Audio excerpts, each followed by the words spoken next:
देखो सूरज की किरणें बिखरने लगी, रंग भरने लगी। जब जागो प्यारे भक्तों, सुबह हो गई।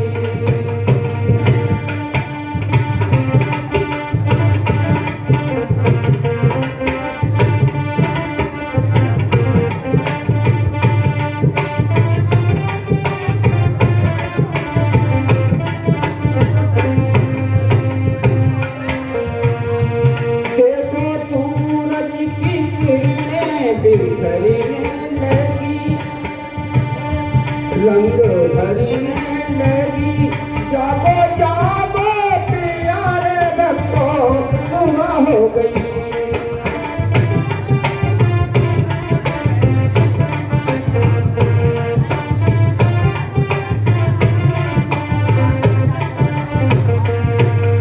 देखो चलने लगी ठंडी पुरवाई। बिल्कुल भाई, माँ के दर पर बजी अब सहनाई।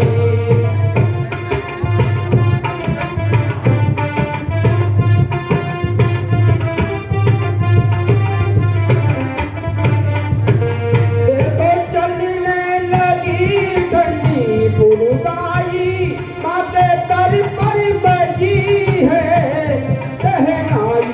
साथी में ढोल नगाड़े बजने लगे, फिर भी तुम ना जगे। जागो जागो प्यारे भक्तों, सुबह हो गई।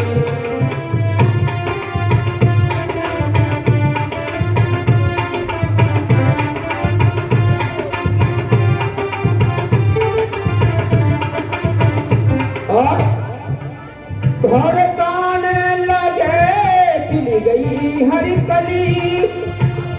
सारी कलियां अब मोती कराने लगी। फूली चुन चुन के माल लाने लगी, घर सजाने लगी। जागो जागो प्यारे भक्तों, सुबह हो गई।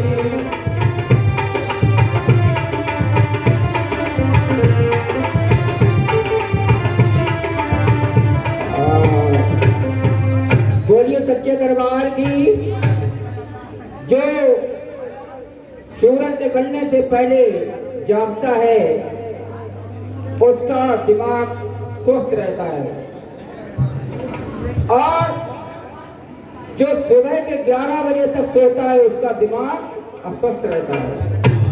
इसलिए सुबह उठना सीखिए। और ये प्रकृति ने हमें सिखाने के लिए बनाया है। कैसे?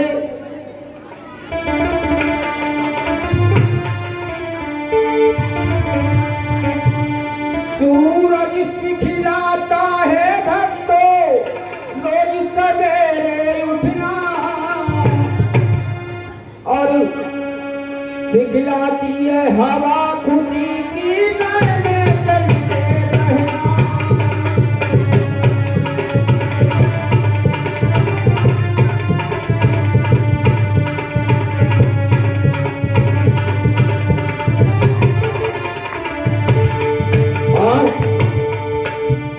चांद हमें सिखलाता है, हम सबको देना उजाला,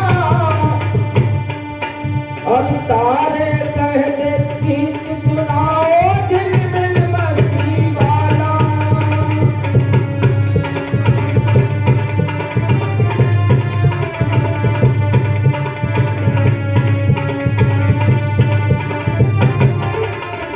और इतना ही नहीं, हमें सिखलाते हैं खड़े धूप में तपना। कोई भी चोटी अगर दे, फिर भी फलों से झोली भरना।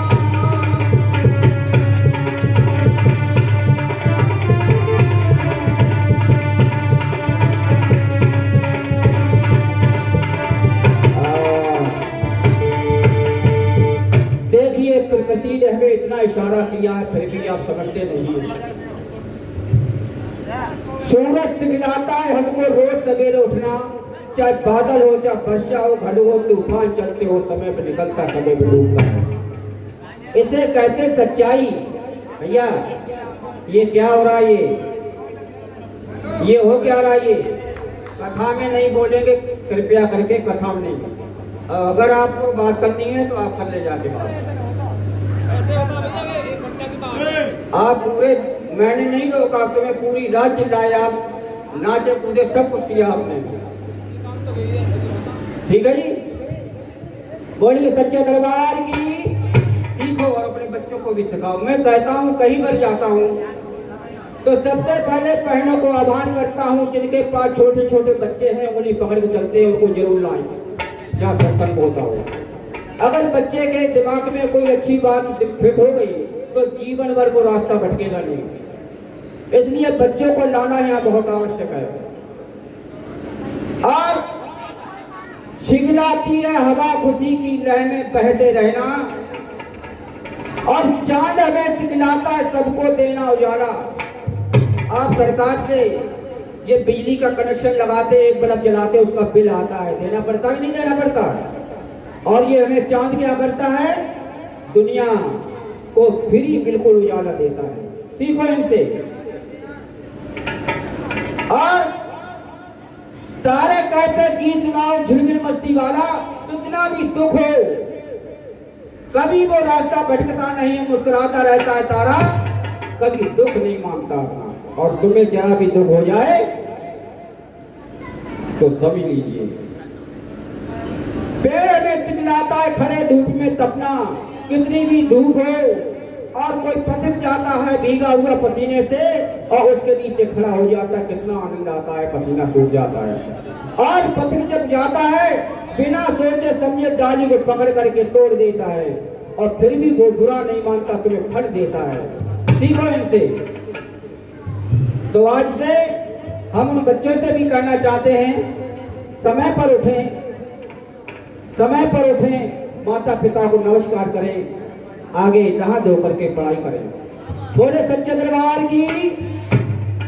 देखिए कहते हैं जागरण में आपने बहुत ही मेहनत की, पूरी रात यहाँ पर मैंने बैठकर देखा, और जब समय आया फल का, यहीं पर भटक जाता है मानव, यहीं पर खो बैठता है। फिर कहता मेहनत तो बहुत की, मुझे मिला कुछ नहीं। मिलेगा कैसे?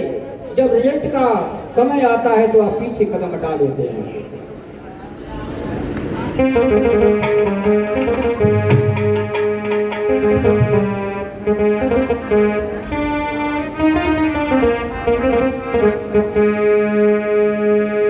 शुरू हो रही है कथा तारानी, शुरू हो रही है कथा तारानी, शुरू हो रही है कथा तारानी, और सुन करके आता है लोग पानी।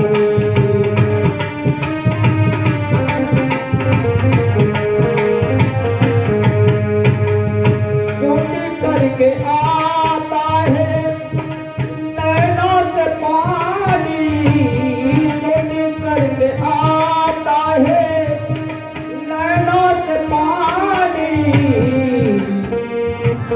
शुरू हो रही है कथा तारानी।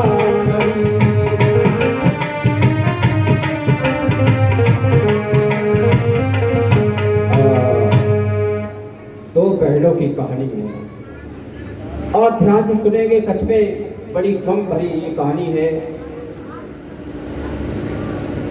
और इस कथा से निष्कर्ष क्या निकलता बाद में बताएंगे। एक महाराज हुए दक्ष, उनकी दो पुत्रियां थी, एक 14 वर्ष की और एक 12 वर्ष की छोटी वाली। नाम क्या था? परी का तारा, और तारा का मतलब होता है तारने वाली, ऊपर उठाने वाली, उभारने वाली, गिरे हुए को उठाने वाली, सहारा देने वाली निर्बल को, इसको तारा कहते हैं। और छोटी बहन का नाम था रुक्मण। और ध्यान से सुनना,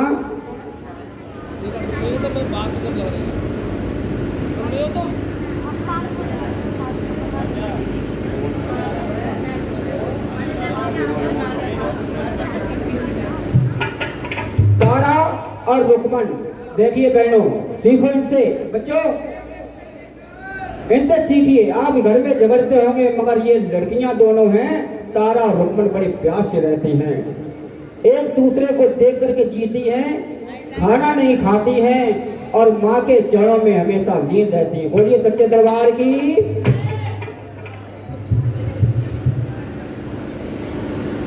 आज उन्होंने व्रत रखा है एकादशी का, आज खोलना है, तो तारा बहन कहती है छोटी से रुक्मण, हाँ बहन, कि बाजार जाओ और कुछ फल लेते आओ, जिससे कि जो व्रत को खोलना है। आज्ञा पाकर के रुक्मण बाजार की तरफ चल देती है, और जाते जाते क्या देखती है बाजार में, उसे बहुत तेज भूख लगी हुई थी, और मांस जो मछली के पकौड़े होते हैं उसके नजर आ जाते हैं, और उस दुकान से खरीद करके खा लेती है।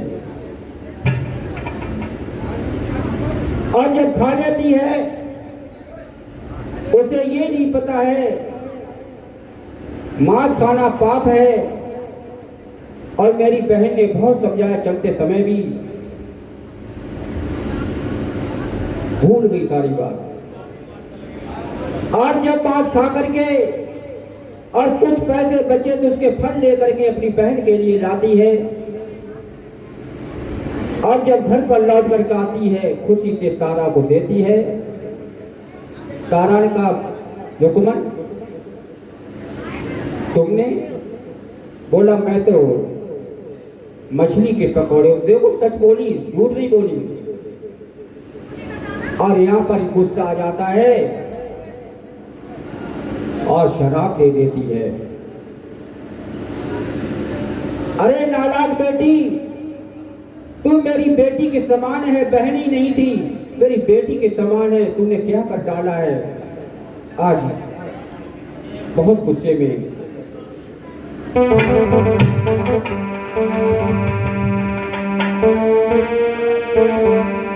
दुष्ट पापिनी रुक्मण बहना, ये क्या तूने कर डाला।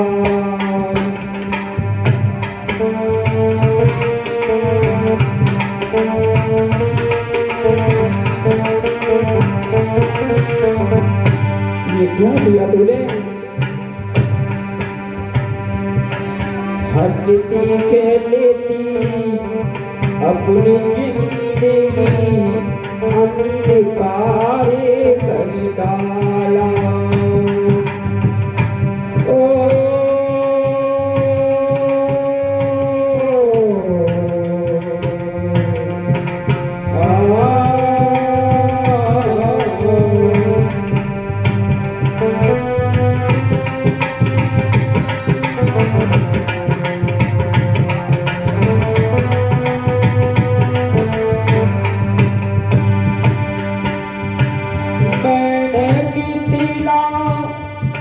तुझे समझाया पर तू भूल गई प्यारी। खाया मासी बाजार में जाकर, कुछ ना पहना सोचा बिचारी। अपना जीवन तूने रुक्मण अंधकारे कर डाला। ओ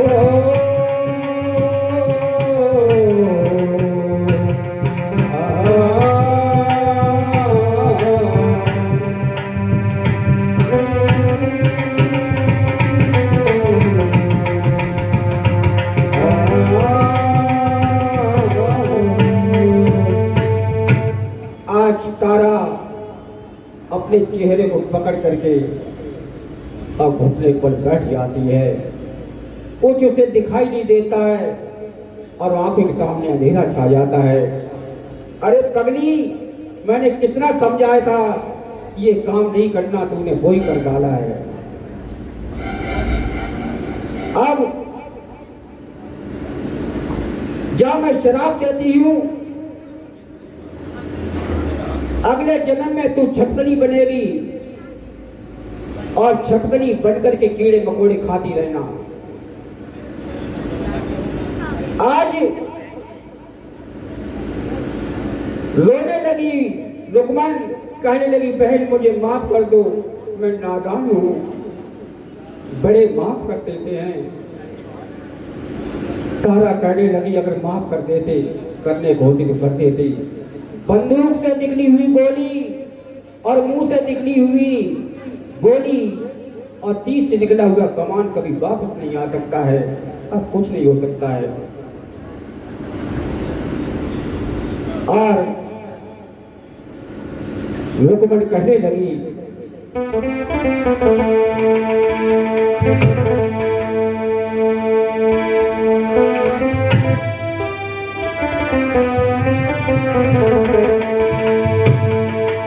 जिंदगी क्या है समझे,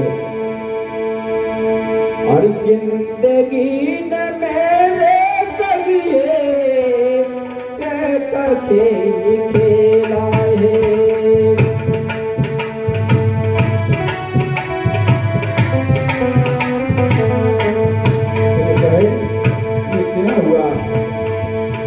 तूने क्या मेरे साथ किया, जरा सी बत्ती में। जिंदगी न मेरे सगिए कैसा खेल खेला है। मेरी जिंदगी का तारा बन गया झमेला है।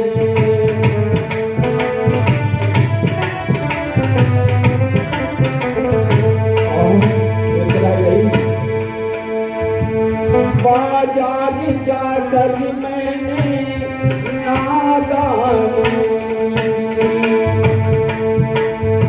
माफ कर दो हमको तारा, ये चीज न खानी थी। माफ कर दो, ढूंढती रही मैं बहना, न मिला कहीं पे केला है। जिंदगी न मेरे सगिए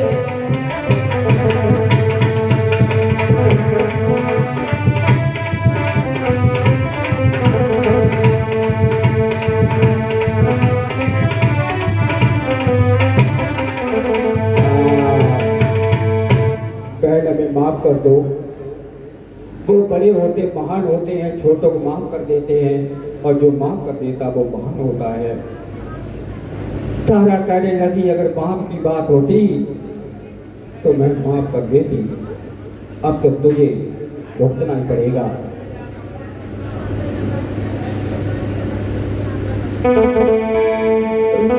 मन पहन तारा के आगे रही टकरार और मुक्ति का पूछने लगी तारा से वो। ठीक है तारा, तूने मुझे शराब दिया है, मैं स्वीकार करती हूँ, किंतु कुछ तो उपाय होगा, उपाय हमें बता दो मुक्ति का। तो तारा कहने लगी रुकमन तुम धीरज धरो, अब क्या होता पछता, लिखी विधाता ने बहन वो कभी मिटेगी, कभी नहीं कर सकती जो उसने लिख दिया है। जो कुछ लिखी विधाता ने होनी बड़ी बलिदान है, और अगले जन्म में और रुकमन करना त्याग और बलिदान है। अब तुम्हें तो छपकनी बनना ही पड़ेगा। उस जीवन में ऐसा कार्य करना, त्याग और बलिदान 2 शब्द याद रखना। जो दूसरों के लिए जीता है वही तो महान होता है, भला अपने लिए सभी जीते हैं। आज तो इतनी कह करके उसने मुक्ति का उपाय बता दिया है। लिया मांस मैंने खाए पापिनी, ये क्या मैंने कर डाला। और अपनी खासी अच्छी जिंदगी को अंधकार कर डाला।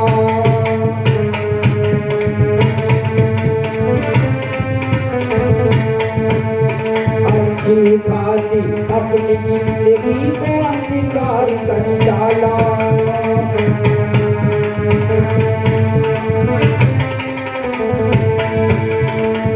इतनी कह कर आज मुकुमन ने अपने प्राण त्यागे।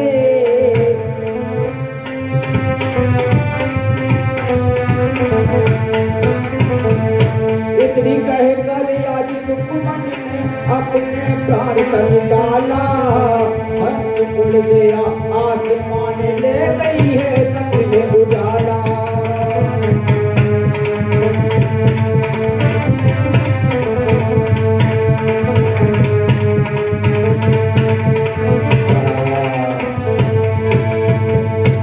बेशक तारा ने शराब पिया किंतु बहुत पछता रही है। आज रुक्मन का मृत शरीर धरती पर रह गया और मुक्ति उसे मिल जाती है। शरीर को त्याग करके उड़ जाती है। और दोस्तों, तारा इतनी गम में न खाती है न पीती है, बहुत ही गम में जीती है।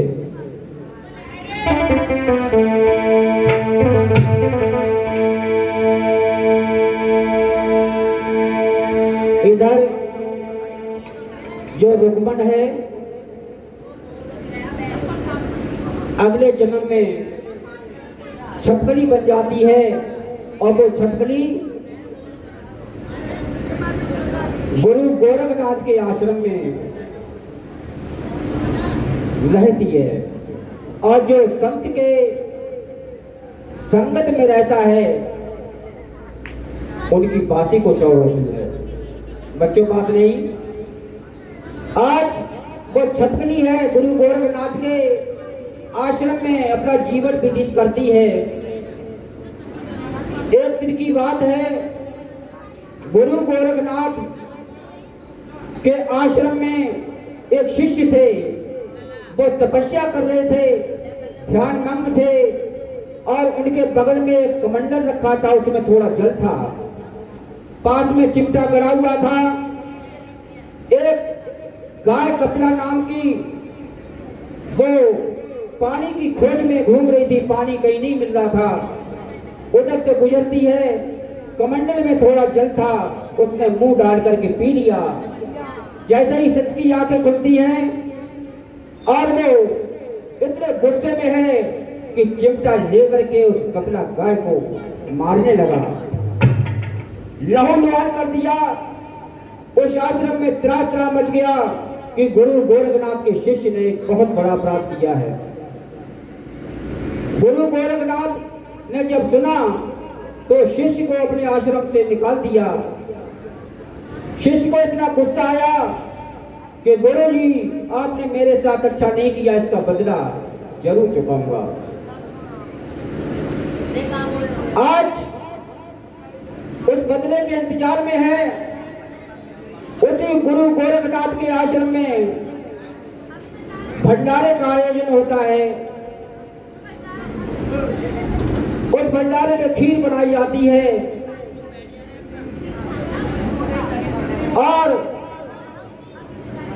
उस एक बड़ी कढ़ाई में जो खीर बनती है उस रसोई में कोई नहीं था, तो उसने शिष्य ने सोचा कि मौका अच्छा है बदला लेने का। तो उसने सोचा एक बहुत बड़ा गंदा काम, जिससे झगड़ा तो गुरु शिष्य का था मगर वो बहुत अनर्थ करने जा रहा था। उसने मरा हुआ बेचारा सर्प जो है उस कढ़ाई जो खीर बन रही थी उसमें डाल दिया।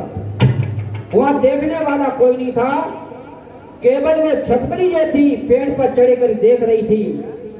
और उसने सोचा ये तो अनर्थ हो जाएगा, अगर बेचारा सर्प इसमें डाल दिया, उसकी खीर लोगों ने खाई तो जाने पता नहीं कितने मर जाएंगे। आज उस छपकली को याद आता है मेरी बहन ने कहा था बलिदान और त्याग करके मुक्ति जरूर मिल जाएगी। आज मौका अच्छा है। ये बच्चे क्या कर रही है, ऐसे क्लास में शोर मचाते होंगे, बात नहीं मानते, ऐसी क्लास में बात करते हैं। शांत रहिए, अभी पूछेंगे ना सवाल, पूछेंगे तुमसे तो पूछेंगे, ठीक है ना। तो छपकली इंतजार में बैठी हुई है। जैसे रसोइया ने ध्यान दिया कि खीर बन रही होगी, चलो देख के आते हैं। 2-4 रसोई आए और जैसे ही देखा तो उनके सामने छपकली उस खीर में कूद जाती है। इसे कहते हैं बलिदान। क्या कहते हैं इसे? त्याग और बलिदान। अपनी जान दे दी, नहीं तो हजारों मारे जाते हैं। आज इसलिए तो कहते हैं जो अच्छा कार्य करते हैं उनका इतिहास बनता है। आदमी तो माटी का खिलौना, माटी भी मिल जाएगा, मगर उसके अच्छे किए हुए कर्म याद किए जाते हैं, उन्हीं का इतिहास बनता है।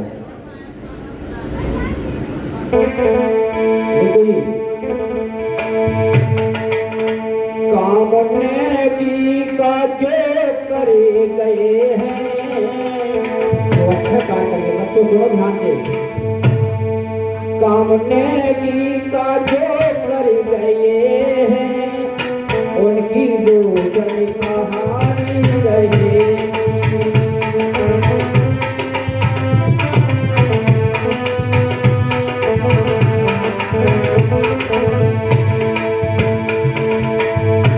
कामने की का जो कर गए हैं,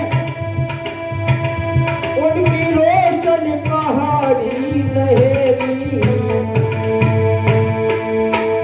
शोक सागर से जो तर गए हैं,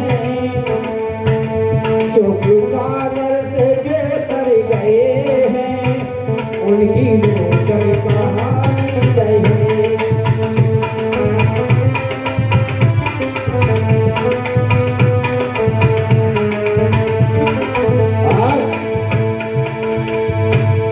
तो कांटे बोते हो ना दूसरों के लिए,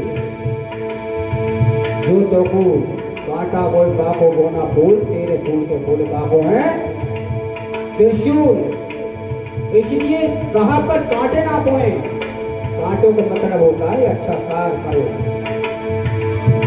जिंदगी के सुलभ पथ पे भी जो कांटे वो करते हैं,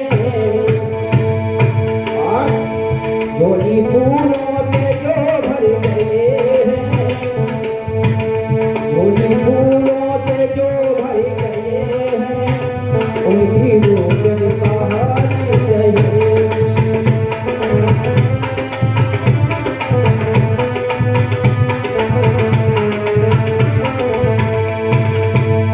जिसने जन्म लिया मरना तो सबको है,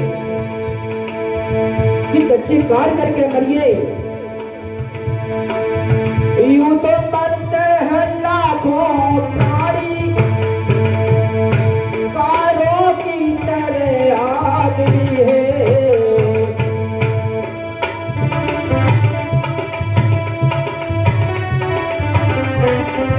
और दूसरों के लिए मर गए हैं, जैसे छपकली दूसरों के लिए जो मर गए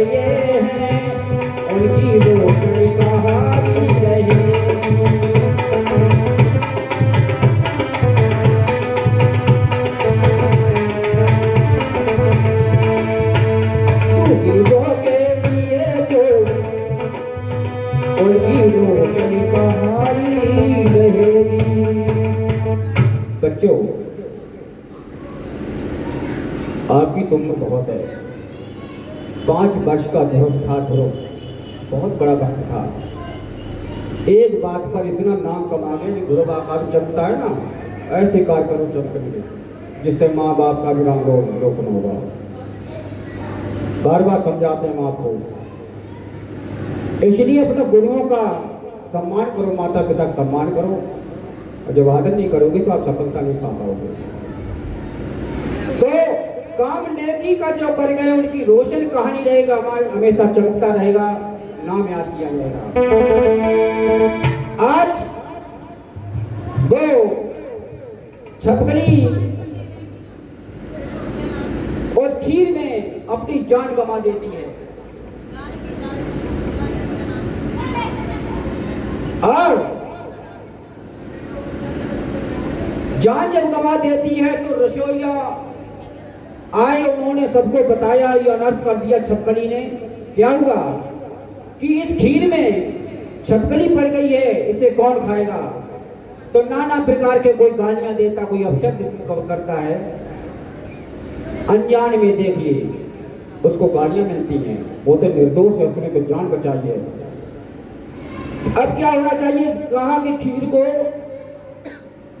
खुली जगह में ना फेंको, गड्ढा खोद के गाड़ दिया जाए, कोई जीव जंतु न खा जाए।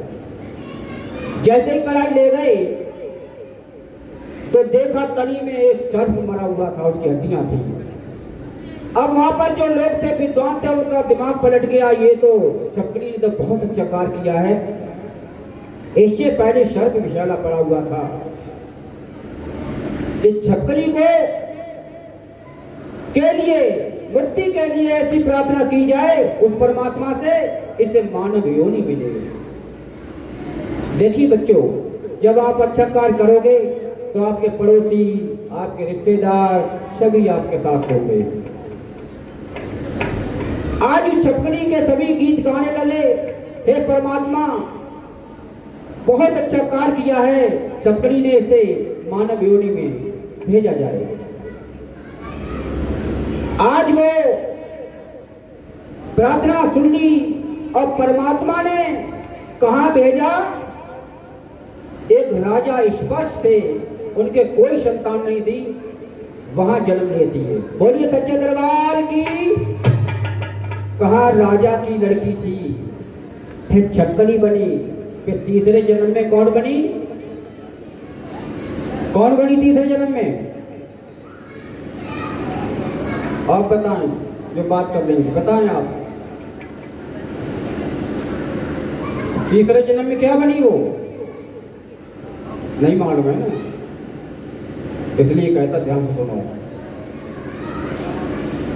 छपकली दूसरे जन्म में पहले बेटी थी, फिर छपकली फिर बेटी बन गई जाके। और कहाँ बनी? राजा स्पष्ट के यहाँ। वो माता के पुजारी थे, उनने अर्जी लगाई थे, माँ हमारे कोई संतान नहीं है, कमी है तो संतान की, और किसी बात की कमी नहीं है। आज वो छपकली से बेटी बनती है और जन्म लेती है राजा स्पष्ट के यहाँ। बोलो सच्चे दरबार की। बाहर की देखिए, बड़ी खुशी है, बहुत खुश है राजा स्पष्ट, हमारे यहाँ लक्ष्मी पैदा हुई है। चारों तरफ राजाओं महाराजाओं को निमंत्रण भिजवा दिया, आज खुशी की पार्टी हो गई। और ज्योतिषियों से कहा, ज्योतिषी मेरी बेटी की कुंडली निकालो। और जैसे ही कुंडली निकाली तो जो ज्योतिषी चुप हो जाते हैं। राजा स्पष्ट कहते क्या बात है? बोले महाराज इस बेटी को मारना पड़ेगा। बोला क्यों? नहीं मारना पड़ेगा। महाराज स्पष्ट नाराज हो जाते, गुस्से में कहते जानते किसके सामने बात कर रहे हो, अभी फांसी भी चढ़वा दूंगा। बात तो यही है कि अगर ये बेटी तुम्हारे राज्य में रही तो अनर्थ कर देगी, इसे मार दीजिए। नहीं,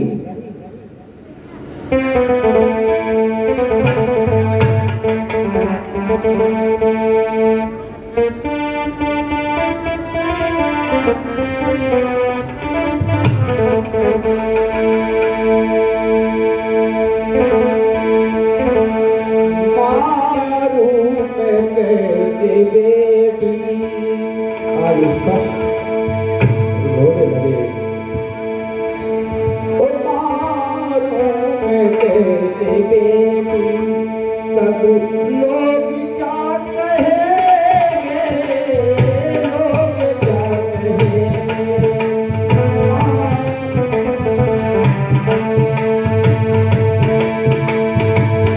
अगर मैंने ऐसा काम किया तो हमारी प्रजा क्या कहेगी। हमको कहेंगे पापी, हमको कहेंगे पापी, रानी को क्या कहेंगे, रानी को क्या कहेंगे।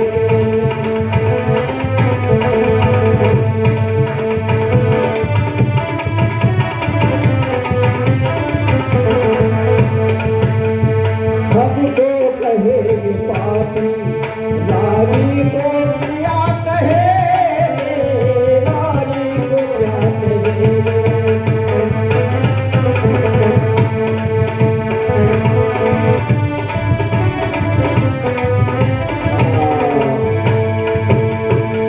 तुमने जरा भी सोचा विचारी नहीं। और बेटी लक्ष्मी के समान होती है, बेटी तो महान होती है। और तुम मारने कहते हो, ऐसा हमसे नहीं हो सकता है।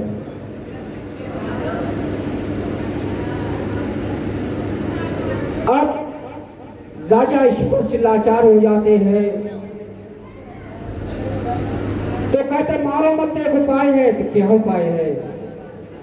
बोला संदूक बनाओ, उसमें हीरा जवाहर हीरे पन्ने जड़ करके उसमें बेटी को लिटा करके गंगा में बहा दो। बोला ये भी नहीं हो सकता है। बोला कहे करना तो पड़ेगा ये। आज संदूक बनाया जाता है, हीरा पन्ना जड़ करके उसमें उस बेटी को लिटा दिया जाता है। और बेटी की आत्मा क्या कहती, माँ ओ माँ, ओ माँ, सीने से लगा ले मोह, किस्मत में लिखा क्या है, किस्मत में लिखा क्या है।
से झपकनी बनी, लाखों कष्ट भाई, आज हम आपके पास आए, आपने भी हमें लिखवा दिया और मारने की प्लान बना दिया। फिर भी माँ, अब मैं लौट के नहीं आऊंगी, कोई पता नहीं, हमें सीने से लगा ले, थोड़ा प्यार कर ले। आज और संदूक में रख करके जल में बहा देते हैं। शाम को बहाया, रात भर लहरों के साथ उछलती कूदती जा रही है। उधर एक महान सज्जन उस जल के किनारे रहता था, गरीब था मगर माँ का भक्त था, मगर गरीब था और संतान कोई नहीं थी। उछलता कूदता जा रहा है, पानी से बहता जा रहा है, और जैसे ही नजर पड़ी, जाग गए देखो क्या चीज है, और जा करके उस पानी में कूद जाता है और संदूक को निकाल कर लाता है। जैसे ही खोलता है तो मुस्कुराती हुई एक परी जैसी एक सुंदर सी बेटी बैठी हुई है। बोलिए सच्चे दरबार की। मारने वाले से बचाने वाला बड़ा होता है। उस परमात्मा ने दो बनाई, ठंडा गरम, दाया बाएं ऊपर नीचे, और बड़ा छोटा पतला मोटा, यानी दो आए हुए हैं, एक मारने वाला एक जीवन देने वाला।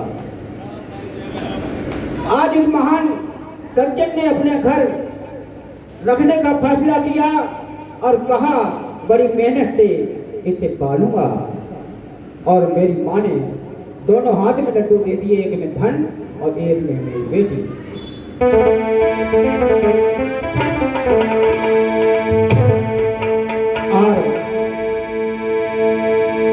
और सज्जन की पत्नी कहने लगी, मैं जवान करूंगी, पाल पोस बड़ा करूंगी, और तेरी कसम सजनाना किसको छोड़ूंगी, मैं जवान करूंगी।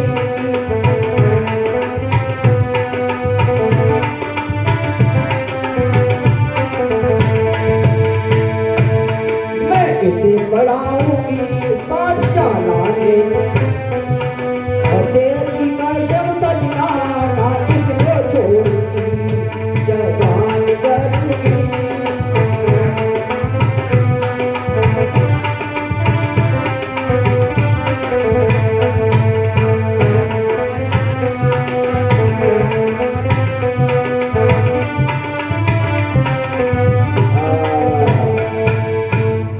बनना जवान, उसने 7 जन्म नहीं कमा पाता, इतना धन मिल गया उसे, अब गरीब किस बात का रहा। और बेटी इतने खुश हैं, कहते हैं पढ़ा लिखा करके इसको जवान करेंगे और इतनी खुशियां देंगे कभी मिलेगी नहीं। देखिए किस्मत जब बड़ी हो जाती है तो अयोध्या के राजा जो राजा हरिश्चंद्र हैं, उस क्षेत्र में, और नाम क्या रखा उस सज्जन ने, रुक्को। पहले रुकमन नाम था, छपकली बनी, अब गरीब के घर पैदा हुई थी तो वो जहां पहुंची वहां उन्होंने रुक्को नाम रखा। जब उसने सज्जन ने उस बेटी की शादी करके ससुराल में भेजा, उस रुक्को की जो सास थी वो अयोध्या के राजा हरिश्चंद्र के यहाँ सेवका के रूप में कार्य करते थे, शास। और राजा हरिश्चंद्र की पत्नी का नाम था तारा, और कोई तारा जो रुक्को की बहन। देखी किस्मत की खेल। एक दिन की बात है, सास बोली रुक्को खां, आज मेरी तबीयत सही नहीं है, आप तुम चली जाओ काम करने के लिए। अब जैसे ही कहती माँ मैं जा रही हूँ, आप आराम करिए। और जैसे ही महलों के अंदर जाती है डरती हुई, तो तारा और रुक्को का आमना सामना होता है। तारा पहचान लेती है कि ये तो मेरी पूर्व जन्म की बहन रुक्मन है।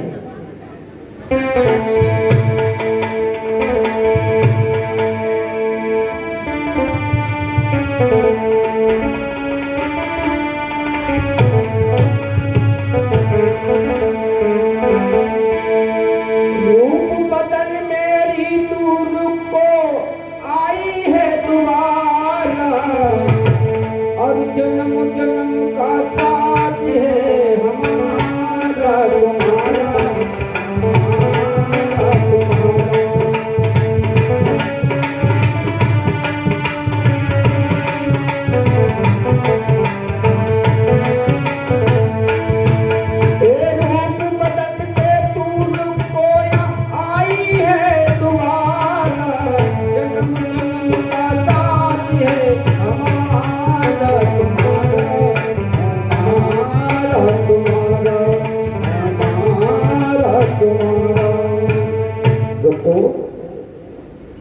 नहीं पता, शायद तो मेरी सगी बहन हो।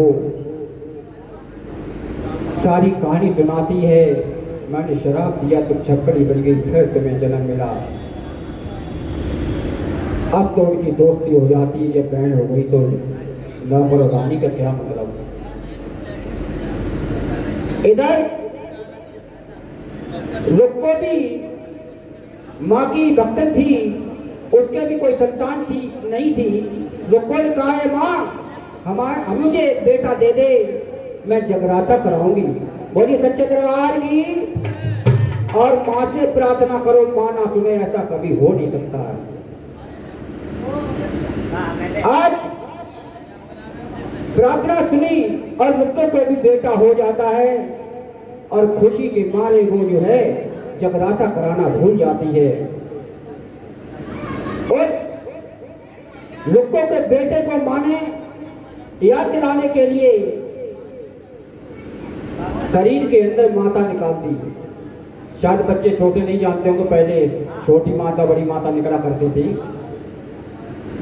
बहुत दवाई कराती है किंतु ठीक नहीं होता है। उस बच्चे को लेकर के तारा के पास जाती, बहन देखो मेरा बेटा ठीक नहीं हो रहा है, बहुत डॉक्टरों को दिखाया। तारा समझ जाती है, रुक्मन तूने कुछ माता को बोला तो नहीं था, याद कर। बोले बोला था मैंने जगराता कराने के लिए। तो ठीक है, माता से विनती कर, मैं मुझे माफ कर, मेरी भूल को माफ करते माँ, मैं जगराता कराने को तैयार हूँ, मैं खुशी की मारे भूल गई थी। बोलिए सच्चे दरबार की।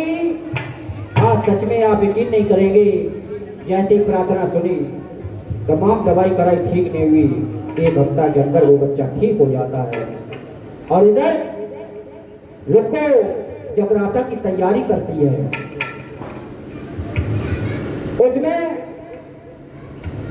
तारा रानी भी आती है, और जब तारा रानी आए और प्रज्ञा ना आया, ऐसा हो नहीं सकता है।